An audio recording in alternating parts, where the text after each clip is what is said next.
Bos días, galegos. Aquí, sempre en Galicia. Audición radial ao servizo do arte e da cultura do povo galego que dende o 3 de setembro de 1950 é transmitida todos os domingos. Que tal, amigos? Moi bons días, benvidos unha vez máis a Sempre en Galicia nesta mañanciña domingueira do 26 de xaneiro. Mañán soleada e agradable no Río da Prata, 26 grados de temperatura, moita humedade en Bos Aires. Na capital de Galicia está chovendo moi forte, moi forte. Hai alerta por ventos fortes e por oleaxe en todo Galicia. Está comigo Ana Lorenzo. Moi bons días, Ana. Hola, bons días. Bueno, poñan moita atención ao programa de hoxe porque recibimos a grata visita, do secretario xeral da Migración do Goberno galego, Antonio Rodríguez Miranda, aquí en vivo e en directo no piso da radio. Así que moita atención tanto aos galegos de Uruguai como aos escoitas do Gran Buenos Aires. Empezamos.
A idade de 92 anos faleceu o poeta e escritor Bernardino Graña, membro da Real Academia Galega, Premio Cultura Galega e presidente de honra da Asociación de Escritores en Lingua Galega.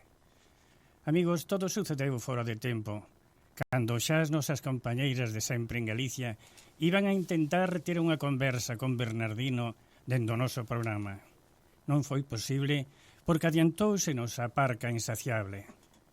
O pasado domingo comentábamos co teólogo Andrés Torres Coiruga aquí en Sempre en Galicia e el dicía que cando termina a entrevista con vos teño que sair correndo ao enterro do noso poeta do mar. Unha vez máis acertaba Andrés Torres Coiruga porque Bernardino Graña xunto ao poeta vanguardista de Rianxo Manuel Antonio, autor do Catro en Catro, escrito e convencido precisamente en un barco camiño da Argentina e publicado grazas á amistade de Eduardo Dieste. Pero, por excelencia, xunto ao troveiro Mendiño, o máis grande poeta do mar, un dende Cangas e outro dende Rianxo, e o outro camiño do mar da América. Pero a obra de Bernardino Graña, ao contrario da de Manuel Antonio, abrengue todos os xéneros literarios de Galicia, pero sempre coa presenza do mar. E así naceu a súa Profecía do mar, que, como ben dixo Méndez Ferrín, é un dos máis nobles libros da poesía galega.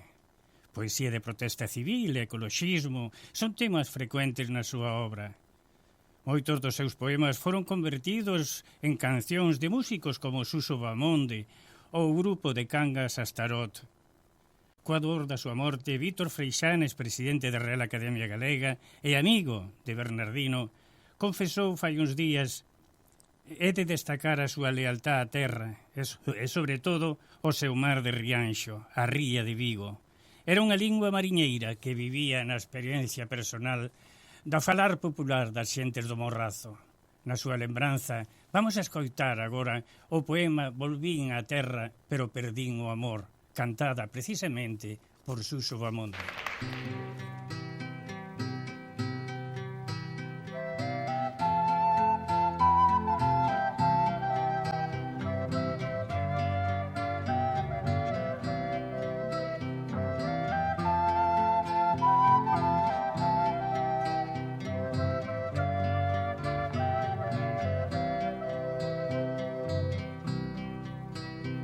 Hace morto vivir sin conocerte, a lona chaira seca e por as surdas rúas, onde ninguén me soubo dar mornura, onde ninguén me soubo dar mornura.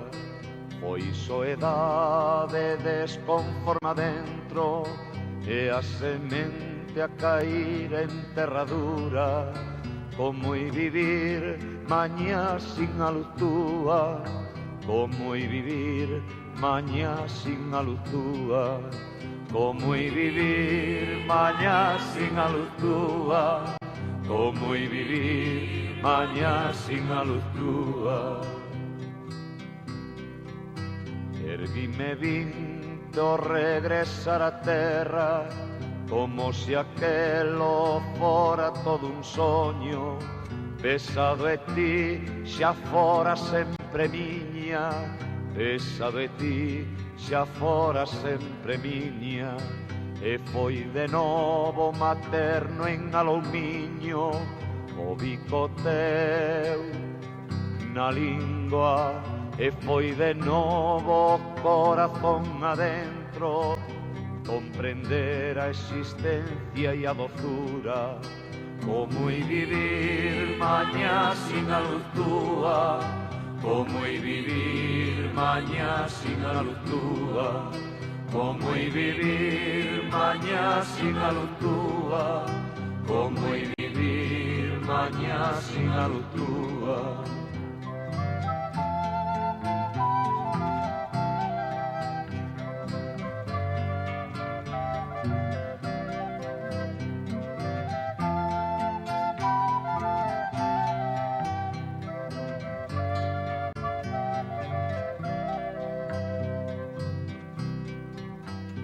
Hoxe mesmo rachou o día en medo, entrou na fiestra un sol extraño imenso, e deixaches moleito en mantas frías, e deixaches moleito en mantas frías. Está a volver agora, corazón adentro, soedade podre mía, a convertirse cada cousa en tumba, cada minuto en 60 agullas. Como i vivir mañá sin a luz túa, como i vivir mañá sin a luz túa, como i vivir mañá sin a luz túa, como i vivir mañá sin a luz túa, como i vivir mañá sin a luz túa, como i vivir mañá sin a luz túa, como i vivir mañá sin a luz túa, como i vivir.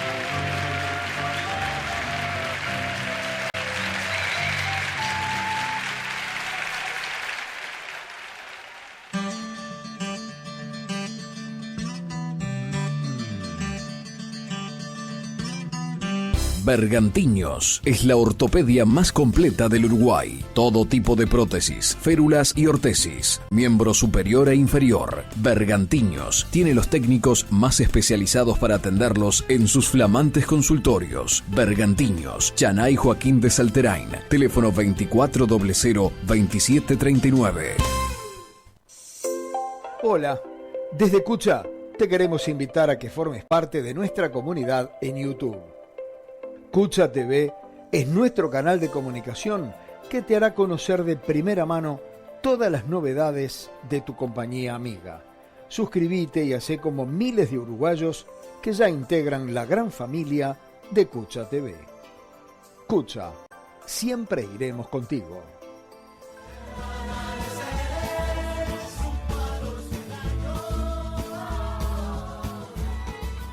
Bueno, amigos, como prometido, deuda, aquí está na nosa mesa de traballo o secretario xeral de Migración, Antonio Rodríguez Miranda.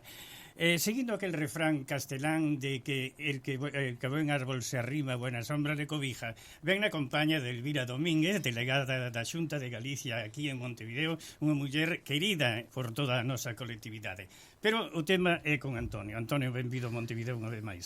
Moitísimas gracias, sabes que sempre é un placer acompañarvos. Antonio, como entra na política un licenciado en biología? Pois mira, porque alguén ven che pide axuda para traballar por a túa xente e por o teu povo, en un momento determinado, por ese compromiso que todos temos e debemos levar dentro, pois decídome a participar en política municipal. Claro que sí. Son moitos anos como secretario xeral de Migración. Isto quere dicir un conocemento profundo dos problemas do emigrante. Sobre todo, Antonio, hai unha diferencia entre o emigrado europeo e o emigrado americano á hora das axudas? Eu diríache primeiro, Toni, que despois de tanto tempo, como decía aquel sabio, solo sei que non sei nada, canto máis profundizas, máis te das conta do que che falta por coñecer nesta realidade dos galegos do mundo. Pero si é un ámbito de coñecemento diario e apasionante.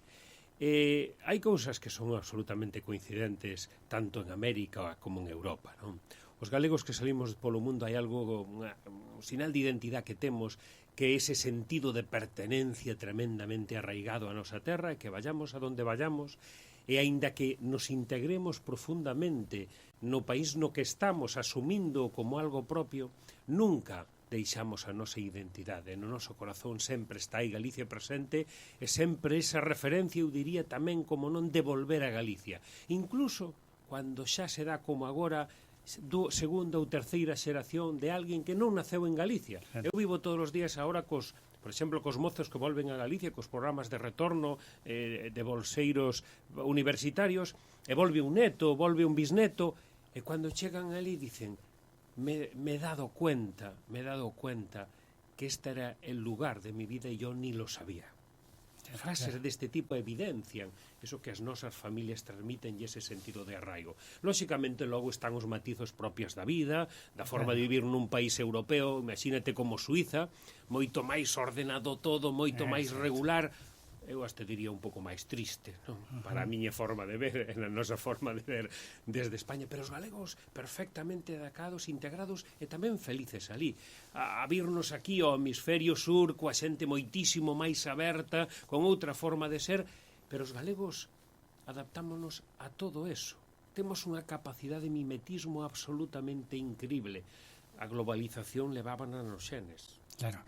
A propósito de eso, Antonio, temos un pedido de Dosinda de Carballo que nos foi o programa de reencontros e nos dice que foi un hermoso viaje. Solo tengo agradecimientos de lo bien que se portaron todos con nosotros. Ui, menos mal. Pensei que me iba a botar unha bronca. Pois alégrome porque a finalidade de reencontros é conseguir que os nosos maiores, que a nosa xente grande, poida volver á súa casa, poida volver á súa terra, se non pudo por problemas económicos, ou a veces non é por eso, simplemente que chegado a unha determinada edad, se non vas amparado desde dentro de unha organización ou viaxar solo é difícil. O que sí todo o mundo ten que ter certo é que nos tratamos con máximo agarimo, que todos os maiores que vayan a retornos o disfruten, o pasen ben, volvan a vivir Galicia e veñan de novo co peito cheo desa ledicia de estar na nosa casa. Como eu, o meu reencontro co tía e vir, por exemplo, aquí un da vos ou a outros lugares. Por certo, hoxe quería estar especialmente aquí porque se empezamos os 75 anos de celebración deste programa, o secretario xeral da Migración tiña que estar aquí para felicitarvos, para animarvos e para decirvos, temos que facer unha gran festa entre todos os galegos para celebrar esta onomástica, este aniversario tan importante. Fálame un pouquiño desa Galicia aberta, que abarca todo iso? Bueno, eu creo que era un dos nombres máis bonitos que se lle pudo pôr a nosa web, a referencia exterior. Evidentemente non é responsabilidade miña, eso ven desde moi atrás. Galicia Aberta é esa ventana que co avance de tecnoloxía cada vez nos permite estar máis cerca dos galegos do exterior.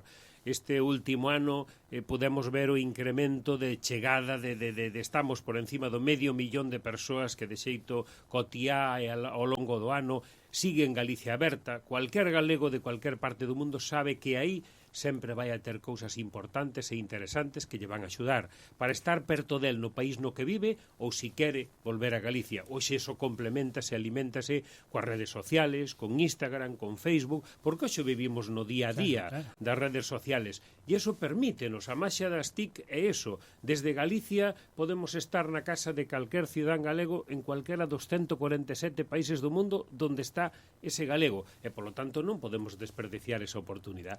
Falaba antes da xuventud, ¿no? De esos fillos e netos, e máis aínda. É unha inquedanza da Secretaría Xeral eses xóvenes? Indudablemente, non? Si non temos incorporación de mocidade, si esas xeracións de galegos que van nacendo no exterior, porque a realidade galega nós temos que saber exactamente cal é. Oxe, a realidade galega no exterior non é unha realidade de migrantes galegos. Migrante galego é aquel que nace en Galicia, vive un tempo, sale fora. A realidade da Galicia exterior hoxe é que o 80% xa non son emigrantes, xa son fillos, netos, bisnetos, tataranetos que viven nese país no que xa naceron. E, polo tanto, nós temos que permanentemente axudar as familias a que eses descendentes non perdan a conexión ca súa terra. Polo tanto, a nosa preocupación está en axudarlle aos centros galegos para que estas novas xeracións se incorporen, pero tamén que non perdan a conexión con Galicia. Claro. Son profesionales, moitos deles, moi preparados, non? Indudablemente, absolutamente. Nós estamos moi orgullosos, por exemplo, dentro dos programas de retorno de Bolsa Excelencia e Mocidade Exterior, porque estos rapaces 250 cada ano, por certo, ahora temos o plazo aberto de inscripción hasta o 30 de abril para que todo o mundo que queira vir no próximo ano a estudiar un máster en Galicia o poida facer.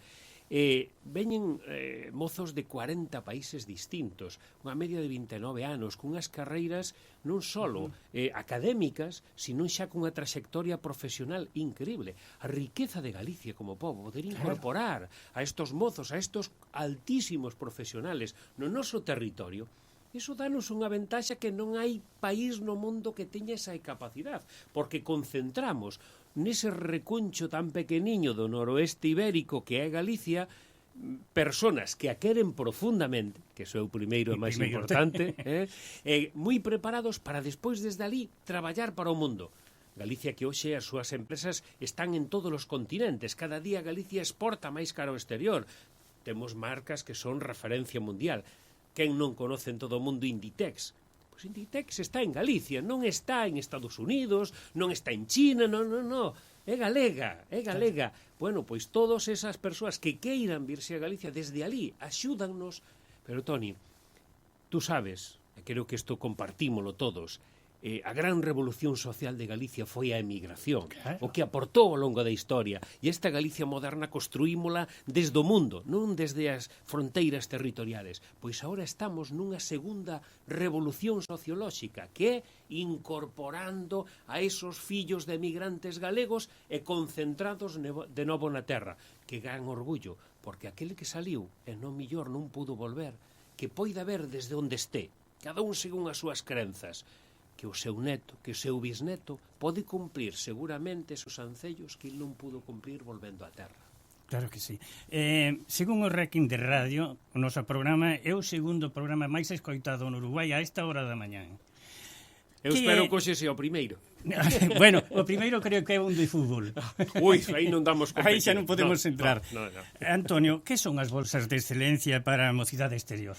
Pois é un apoio económico que nos lle damos, unha bolsa, unha beca, que lle damos aos rapaces galegos que residan no exterior, que non teñan cumplidos os 40 anos, que teñan unha titulación universitaria, e convidámolos.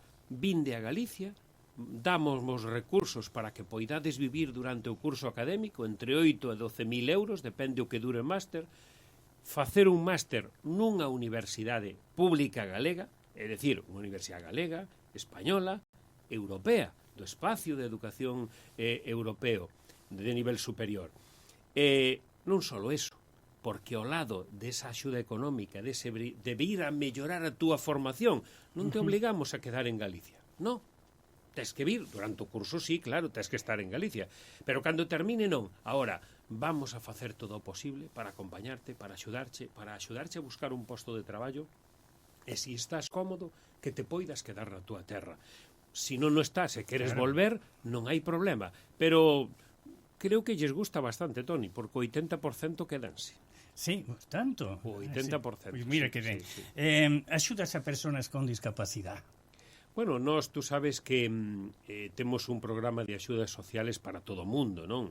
Lóxicamente para aquí tamén, para Montevideo, para Uruguai de maneira privilexiada, porque ter unha delegación como temos, con el viro frente, eso permítenos estar moito máis cerca e atender moito millor, pero mesmo nos países onde non temos, sobre todo a franxa atlántica de América, en Argentina tamén temos delegación, pero estamos en Brasil, en Venezuela ou en Cuba, temos axudas sociales que pretenden atender a falta de recursos económicos para galegos nacidos en Galicia ou a primeira xeneración de descendentes, é dicir, os fillos, e que poden cubrir pois, desde falta de recursos por precariedade importante económica, como pode ser unha enfermedade, unha dependencia por o estado xa de avanzada edad ou que sea, que pode ser porque tes un problema de índole físico que te limita, de índole psíquico, todo eso, é dicir, todas esas posibilidades as cubren as nosas axudas económicas individuales, que é un programa que cada ano destina 3 millóns de euros a un entorno de aproximadamente entre 6.500 e 7.000 galegos de diferentes partes do mundo, por suposto, de Montevideo. E como complementario a ese, temos outro, digamos, para atender situacións de inmediatez, que nos chamamos as axudas de emerxencia, porque a convocatoria de axudas económicas fais a principios de ano, resólvese, pero chegado o mes de agosto alguén lle surge un problema de saúde repentino, de perda a veces da súa vivenda por un acontecemento climático, un vendaval, unhas chuvias torrenciais, e hai que ter recursos para poder atender as situacións imprevistas. Esas son as nosas axudas de emerxencia que cubren todas estas situacións de sobrevidas de necesidade e que ao longo do ano están abertas para que cada persona as poida solicitar. En a medida que as solicita, resolvemos individualmente para cada un para que a poida ter o antes posible. E falando de Venezuela, como viven? Como están os galegos ali, Antonio? Para nós é unha preocupación permanente, porque eu teño que decir que a situación de Venezuela nestes últimos ano e medio, 2 anos, estuvo un pouco máis tranquila desde o punto de vista de conflictividade social. Permítelle actuar ali?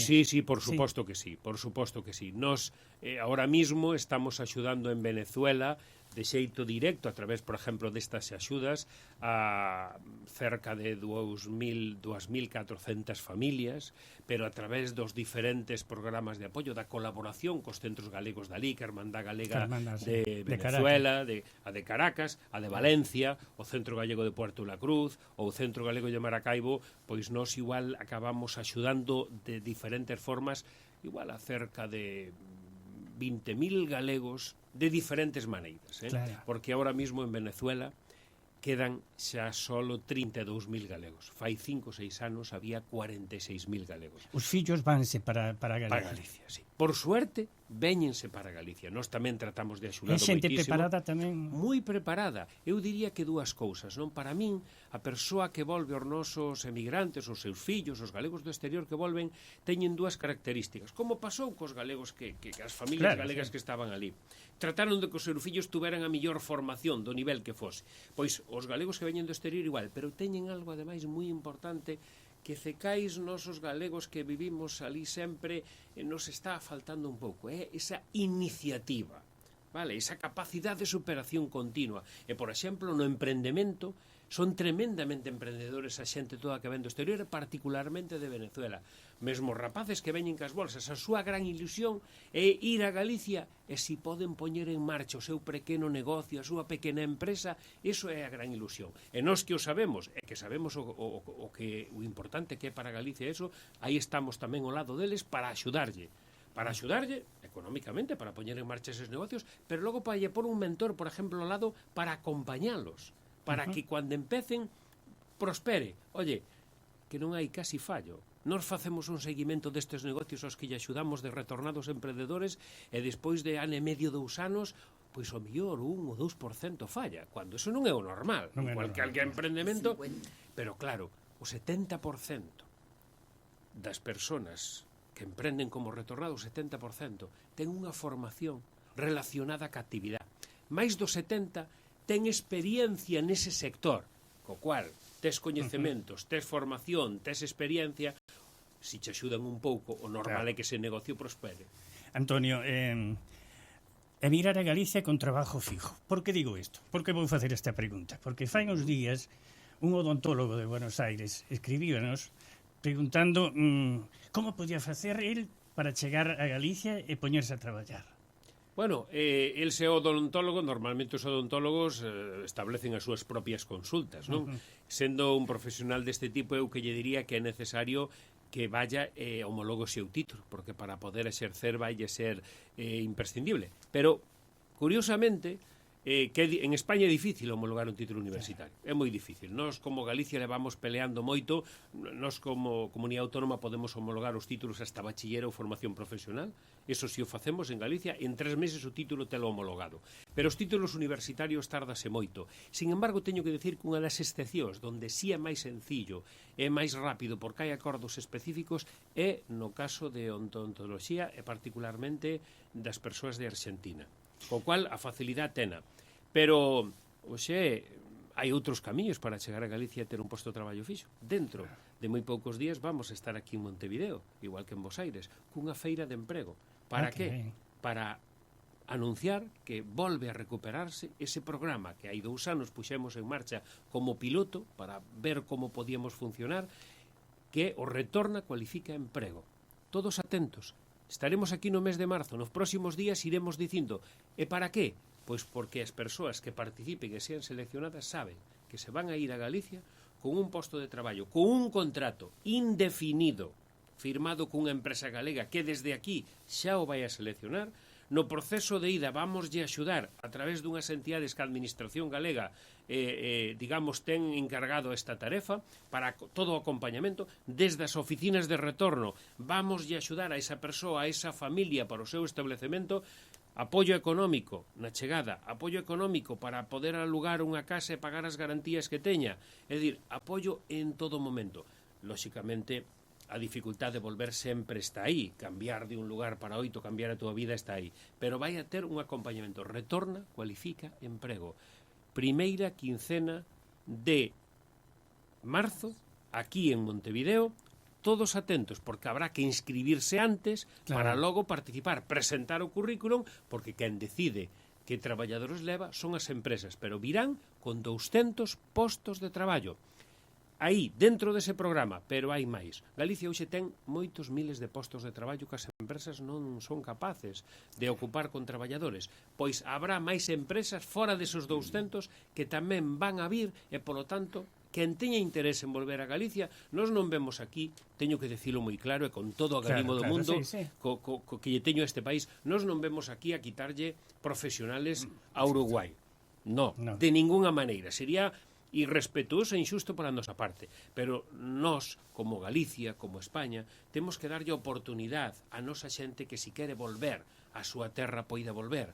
É unha obriga xurídica e de xusticia, polo que falamos, non? Por tanto que aportaron os nosos que viñeron pa aquí para lá.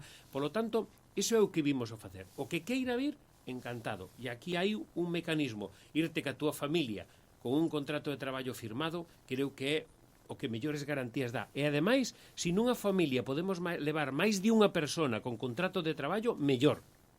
Por lo tanto, pode ir unha parella, home e a muller, ser seleccionados e os dous? Sí, poderá ser, claro. Vai depender, volvo a decilo, a administración non é a que decide que persoas son as que se seleccionan. Son as empresas en función do posto de traballo que se opte. Antonio, non se pode solucionar os problemas de todos, eso sabémoslo ben todos. Pero sería máis fácil se estuviéramos unidos a nosa colectividade. Bueno, indudablemente. Eu creo que cada día esa reflexión xa non estamos na etapa de reflexión. Xa estamos na etapa de actuar, de dar un paso adiante, de decir como podemos unirnos, por en valor o gran patrimonio que temos, Claro. como galegos, como centros galegos, etcétera, que necesitamos para dar o mellor servicio á colectividade, porque non necesitamos moitos edificios.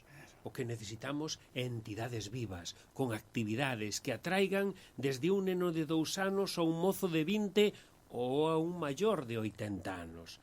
E iso só vamos a poder conseguir se chegamos a acordo e empezamos a funcionar. E Cecais, en vez de 14 centros galegos en Montevideo, con 2 ou 3 igual dábamos arreglado, estábamos bastante millor.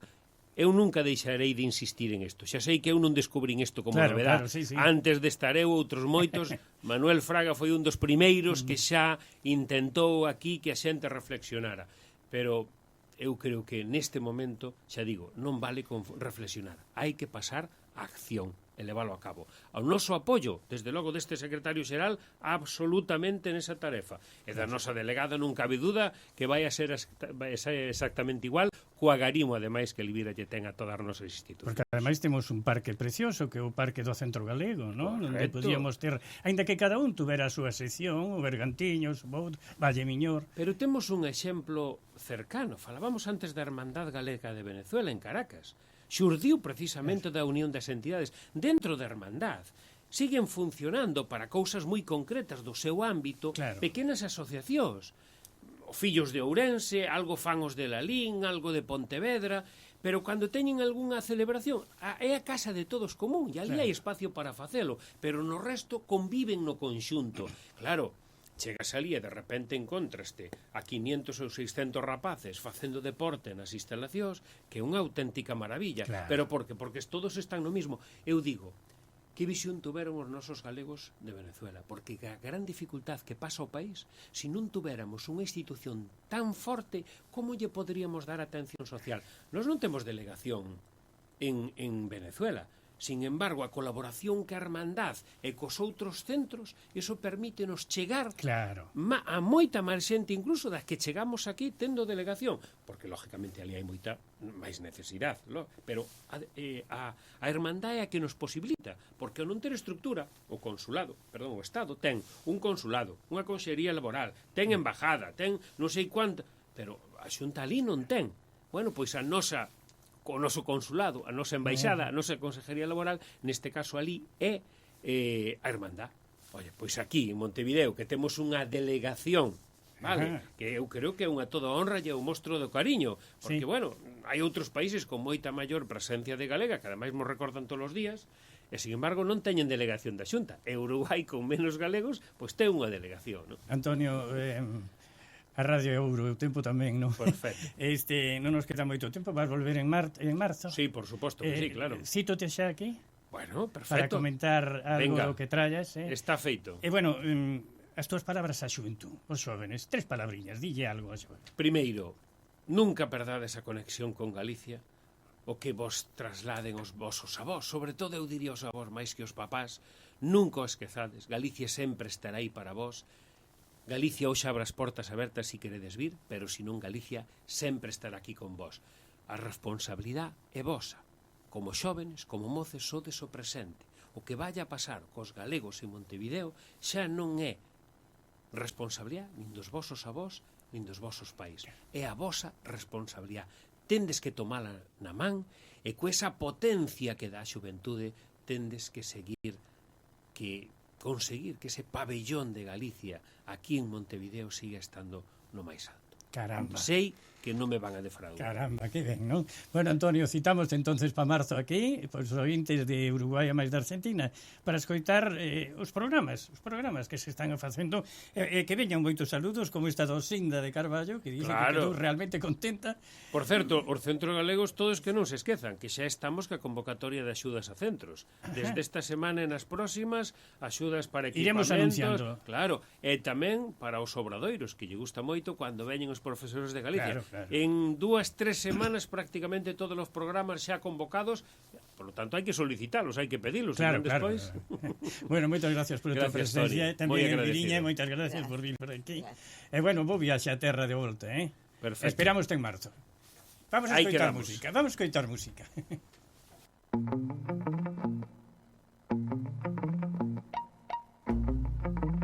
Creo no amore, sé que todo cura. Creo na vida que todo me dá. Creo nos meus soños como a punta dun collo, como arma perfecta. Que non é algo imposible, que das costas broten alas, que nos fagan voar. Que a muller que cae se levanta, limpa calquera tormenta e a néboa espanta. He de buxar un rastro de luz, por se quedou sen memoria, que todas as mulleres que levo na miña pel canten desde o fondo para que ao fondo chegue. Que a vida é un suspiro, que a vivir aprendese vivindo, que todas as mulleres que levo na miña pel canten desde o fondo para que ao fondo chegue.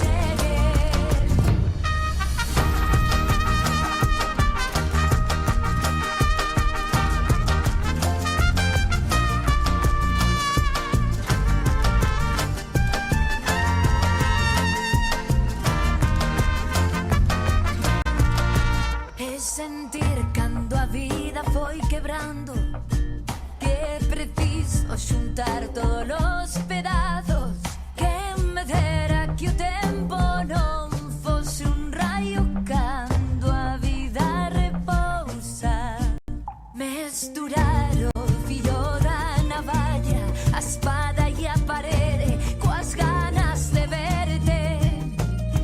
Vou deixar na terra esta semente, vou seguir labrando a vida, chova, neve ou vente. He de buxar un rastro de luz, por se quedou sen memoria, que todas as mulleres que levo na miña pel canten desde o fondo para que ao fondo chegue. Que a vida é un suspiro, que a vivir aprendese vivindo, que todas as mulleres que levo na miña pel canten desde o fondo para que ao fondo chegue. Que a vida é un suspiro, que a vivir aprendese vivindo, que todas as mulleres que levo na miña pel canten desde o fondo para que ao fondo chegue. Canten desde o fondo para que ao fondo chegue. Canten desde o fondo para que ao fondo chegue.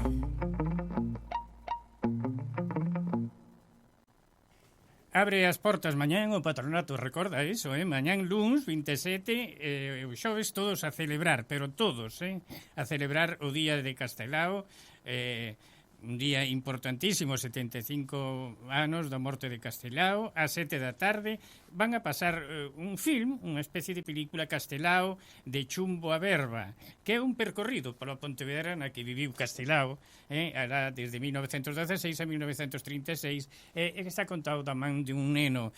Todo isto vamos a facer no patronato, que abre, como lles digo, mañán luns as portas, como todos os días, a hora de sempre, mañán xoves. Eu xoves celebramos o Día de Daniel, como facemos todos os anos. En xaneiro, sempre o primeiro homenaxe facemos a noso Daniel. Eu creo que estuvo moi boa esa entrevista con Antonio Rodríguez, que é o secretario xeral de Emigración. Ali nos comentou todo o que iba a facer. En marzo vai volver aquí aos estudios da radio para decirnos que é o que nos trae entre liñas para comentar con vostedes. Vamos agora, dentro de un ratiño, a tanda. Vamos a tanda.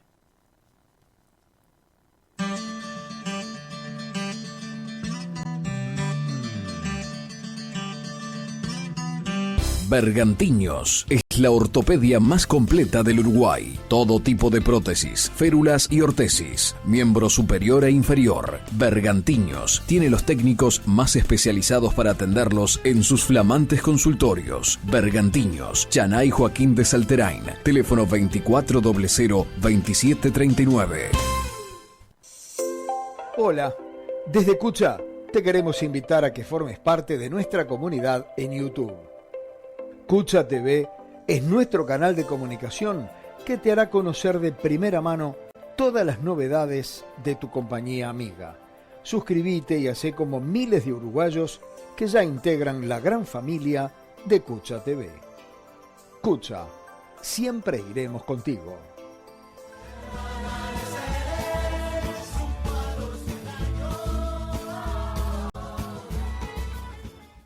Bueno, estamos intentando ter unha conversa tamén con Carlos Pereira Martínez, que é un escritor que reside na Coruña, pero o curioso é que Carlos Pereira Martínez, que así se chama o escritor, naciu en Uruguai, está vivindo na Coruña, como decía Antonio, xóvenes que, bueno, que se van para Galicia a traballar e acaban sendo, bueno, profesionales, en este caso, profesionales da pluma, como é Carlos Pereira Martínez, que é licenciado en Xeografía e Historia, membro da Sociedade de Escritores da Lingua Galega, autor de unha docena de libros xa desde que está en Galicia. Ten infindade de curiosidades que el publica en periódicos e en revistas da terra. Carlos Pereira, como lles dicía, naceu en Montevideo e reside desde fai tempo na Coruña. El, xunto a unha compañeira, Ana Romero Maciá, acaban de dar a conocer un libro importante sobre a biografía do primeiro alcalde republicano da cidade herculina. O libro titúlase, é un libro ensayo, verdad? Titúlase Federico Tapia Segade, primeiro alcalde republicano de La Coruña, como vostedes saben. Federico Tapia ten unha rúa, leva un nome dunha rúa aí na Coruña, unha rúa moi importante. Vamos a intentar, está a nosa compañeira Ana chamando o teléfono para poñernos en contacto con este escritor. Mentras non o facemos, insisto en decirlles que vayan preguntando en todas as institucións galegas as axudas económicas que poden recibir da Xunta de Galicia, como nos decía aquí o secretario xeral da Emigración. En fin, vamos a esperar un pouquiño a que nos dé entrada telefónica desde a cabina de operadores. E mentras tanto, coméntolle eso, que mañán luns abre o patronato, xa está aberto desde as 4 da tarde, e o xoves celebramos o Día de Castelao, un día moi importante da historia, na literatura, no arte de Galicia e tamén na política, como decíamos outro día. A ver si somos capaces de poñernos en contacto con este escritor uruguayo residente en Galicia.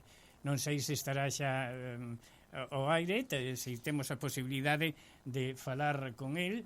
Se non, Ana, coméntame como están as cousas, posibilidades? Bueno, mira, estou chamando, pero non sei o que pasa, pero non logramos a comunicación, pero imos seguir intentando comunicarnos con Carlos Pereira. Quería agregar algunha cousa no tocante ao Día de Castelao. O que imos facer é pasar un documental, unha película, que trata sobre os anos nos que Castelao viviu en Pontevedra entre 1916 e 1936. Pero está feita esta película dun xeito moi particular. Castelao personificado que percorre xunto a un neno todos eses lugares simbólicos, máis simbólicos da trayectoria de Castelao en Pontevedra. A través diso poder coñecer, bueno, a súa trayectoria dende todos os puntos de vista, non? Incluso político, cultural, social, de maneira da súa vida personal, de maneira que va a ser unha película preciosa. Esta película ímola exhibir entón os xoves ás 7 da tarde no Patronato. Vamos a ver se poñemos un pouco de música mentre ti intentas de novo falar con Carlos. Pon un pouquiño de música, operador.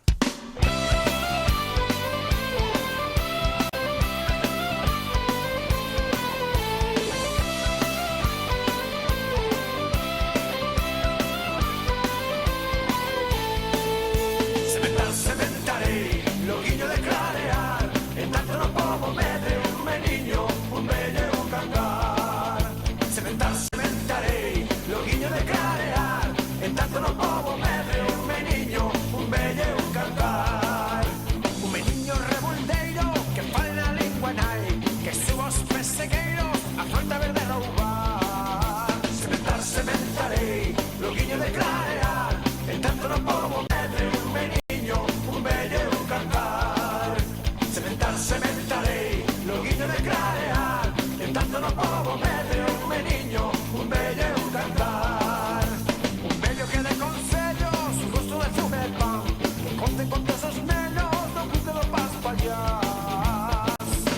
Sementar, sementarei, loguinho de clarear, en tanto no povo medre, un meniño, un vello e un cantar. Sementar, sementarei, loguinho de clarear, en tanto no povo medre, un meniño, un vello e un cantar. Un cantar de redención, un vello novo cantar, que troca desolación nun hipócrita boreal. Sementar, sementarei, loguinho de clarear, en tanto no povo medre, un meniño, un vello e un cantar. Sementar, sementarei, loguinho de clarear, en tanto no povo medre, un meniño, un vello e un cantar. Logo deixame morrer entre dos regos queimados, cando veñan os solpores dos homes desfabiados. Sementar, sementarei, loguinho de clarear, en tanto no povo medre, un meniño, un vello e un cantar. Sementar, sementarei, loguinho de clarear, en tanto no povo medre, un meniño, un vello e un cantar. Sementar, sementarei, loguinho de clarear, en tanto no povo medre, un meniño, un vello e un cantar. Sementar, sementarei, loguinho de clarear, en tanto no povo medre, un meniño, un vello e un cantar.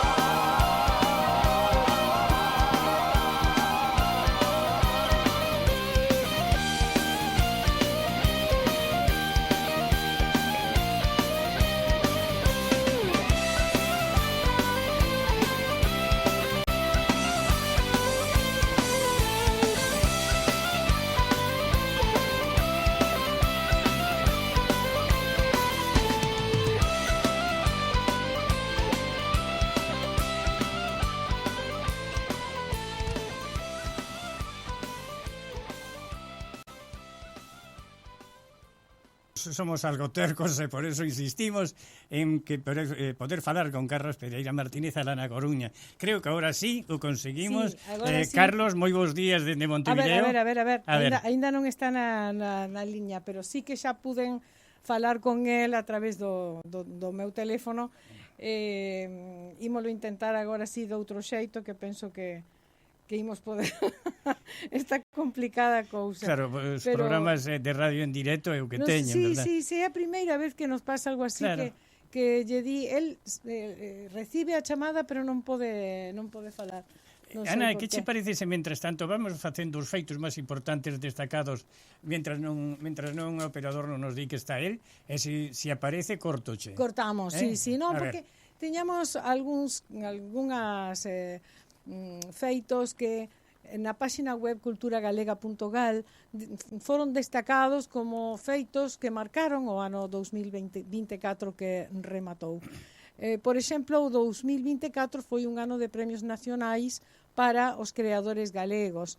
Bea Lema recibiu o Premio Nacional de Cómic, Chus Pato obtivo o Premio Nacional de Poesía e Manuel Rivas recibiu o Premio Nacional das Letras Españolas.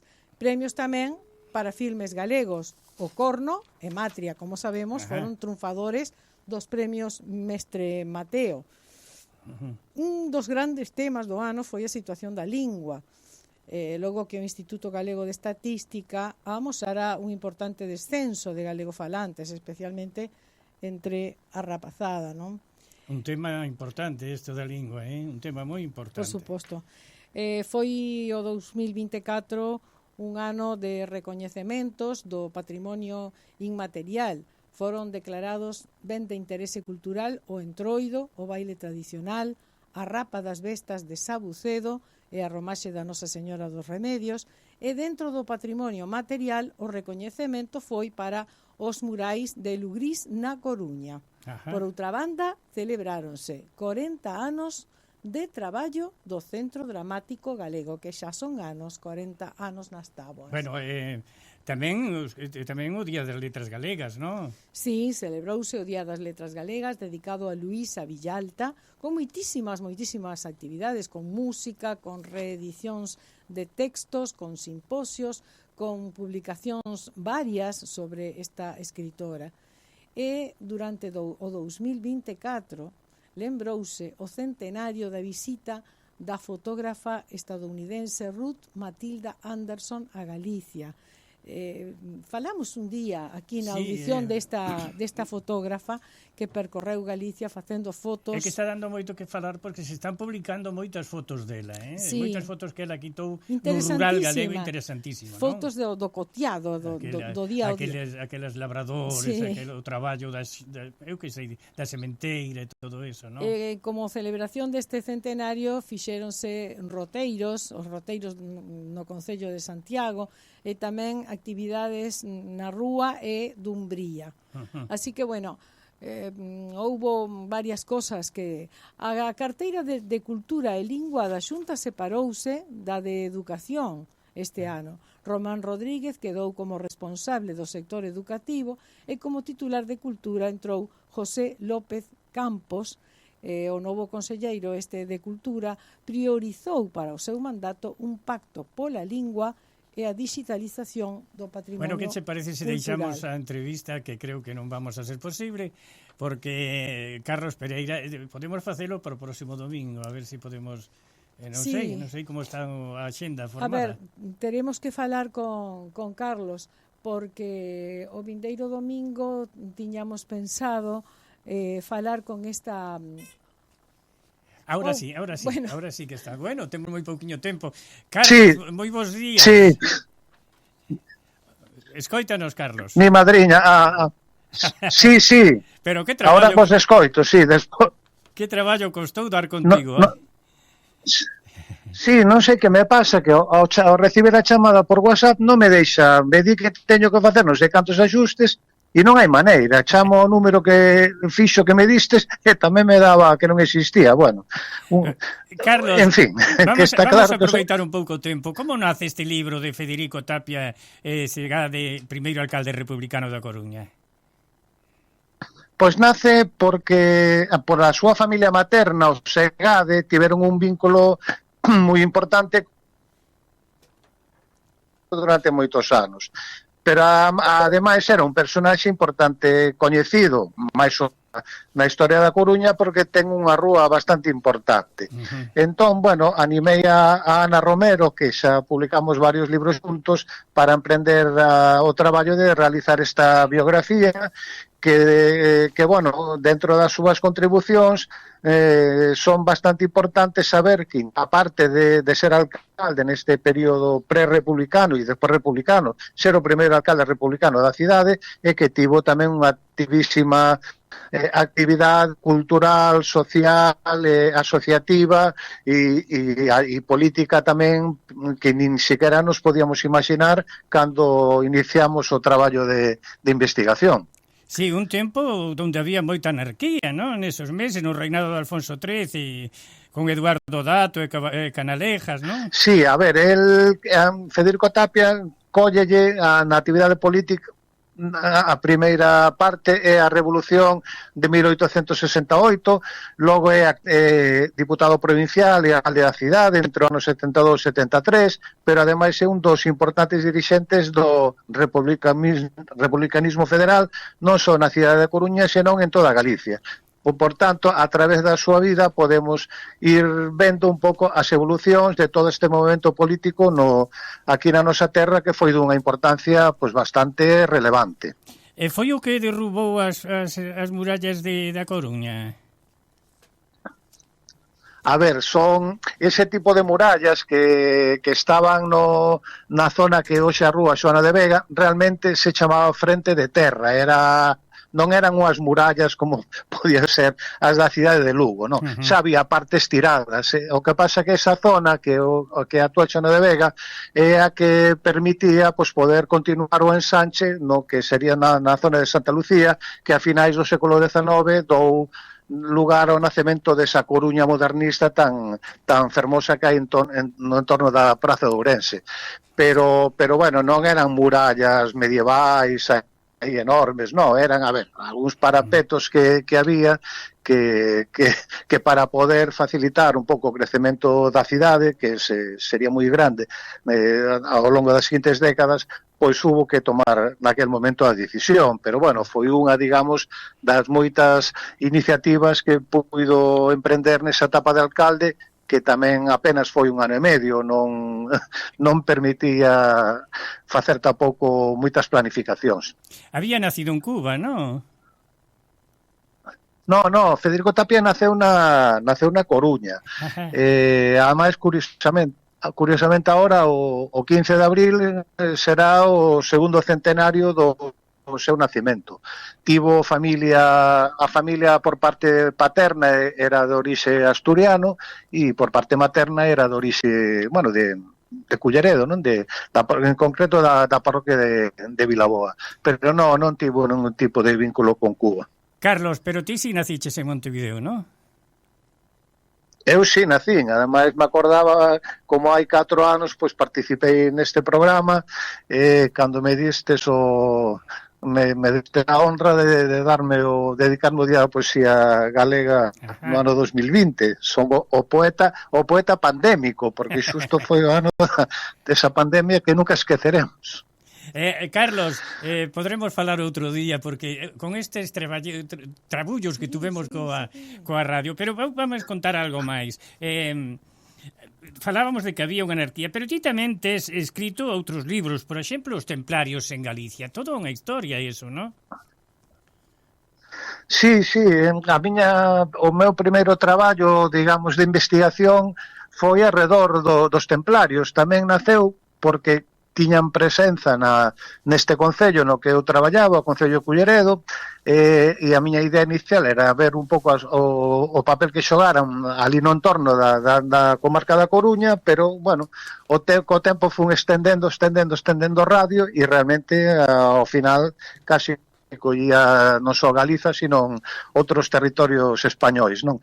Pero tamén, sí, era unha orde tan mítica, non? En todos os lados, tan coñecida, que se pensaba que en Galiza tuvera unha presenza así episódica, e realmente Galicia casi foi un dos sitios máis importantes de toda a Península Ibérica, contando con varias encomendas ao longo do país. Unha delas, pois, na zona tan querida para ti e para Ana e tamén para min, que son Bergantiña por parte de nai, que foi a encomenda de Lendo aí na Laracha. Claro. Bueno, Carlos, moitísimas gracias, pero contanos algo máis. Vamos tirar un pouco máis o tempo.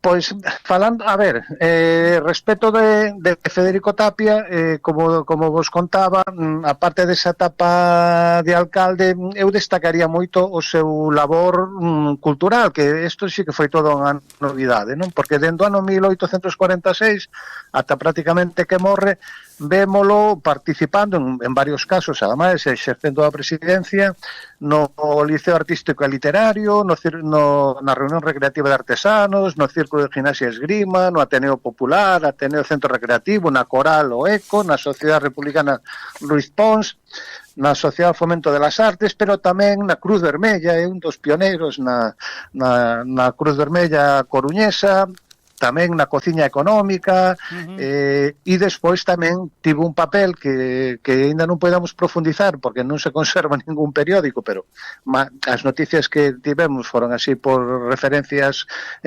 parciais, un papel importante tamén na prensa. Fundou, dirixiu e probablemente escribiu moitísimos artigos no Boletín Federal. Foise noso tempo, Carlos. Un abrazo grande desde Montevideo. Si vas a salir, pillo paraguas. Pois moitísimo. Sí, no, xa sei, sí, levamos 2 días moi animados aquí na nosa terra. Gracias, Carlos. Pues falaremos máis adiante con sobra de tempo. Moi ben, xa vos irei informando das novidades. Bueno, moitísimas moi ben, pois un saúdo moi cordial para todos. Amigos, foi todo por hoxe. Volvemos o domingo, Sí, pero antes agardamos por todos vos os xoves ás 7 da tarde no Patronato para ver esta película preciosa sobre Castelao. Claro, xoves 30 ás 7 da tarde no Patronato. Ata domingo que ven. Ata domingo. Sempre en Galicia, fina a súa audición de hoxe e voltará o domingo ás 9 da mañán para traervos verbas e cantigas. Saúde e terra.